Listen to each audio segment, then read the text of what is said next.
Hey guys, welcome to the channel. பாப்கார்னுக்கு வந்து நிறைய seasoning பொடி இருக்கு. ஆனா இது எதுவுமே ஸ்டோர்ஸ்ல அவைலபிளா இல்ல. ஆனா நம்மளுக்கு தியேட்டர்ல விக்கிற மாதிரி சூப்பரான பாப்கார்ன் பொடி வீட்ல இருக்கிற சாதாரண பொடியை வச்சு சூப்பரா நம்மளால பண்ணிட முடியும். வாங்க எப்படி பண்ணலாம்ங்கறத பார்க்கலாம். ஒரு மிக்ஸி ஜார்ல ஒரு ஸ்பூன் சீனி எடுத்துக்கோங்க. அதுக்கு அரை ஸ்பூனுக்கு கம்மியா உப்பு எடுத்துக்கோங்க. அதுக்கப்புறம் ஒரு ஸ்பூன் பெப்பர் எடுத்துக்கோங்க. ஒரு ஸ்பூனுக்கு கொஞ்சம் கம்மியா அரை ஸ்பூன் கிட்ட மஞ்சத்தூள் எடுத்துக்கோங்க. ஒரு ஸ்பூன் ஃபுல்லா கறி மசாலா தூள் எடுத்துக்கோங்க. அதுக்கப்புறம் ஒரு ஸ்பூன் ஜீரக பொடி எடுத்துக்கோங்க. இது எல்லாத்தையுமே மிக்ஸியில போட்டு நல்லா ஒரு அடி அடிச்சு எடுத்துக்கோங்க.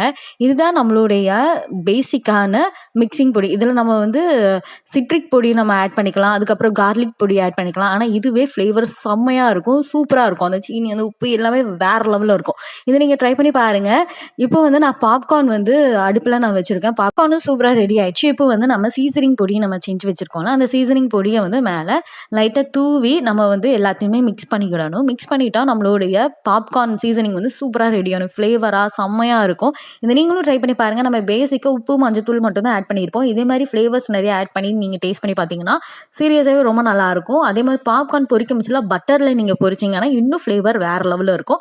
நீங்களும் ட்ரை பண்ணி பாருங்கள். வயல சுவை நட்டிய மாடும் ட்ரை பண்ணிவிட்டு அது எப்படி இருந்ததுங்கிறத கீழே மறக்காமல் கமெண்ட் பண்ணிடுங்க. தேங்க்யூ.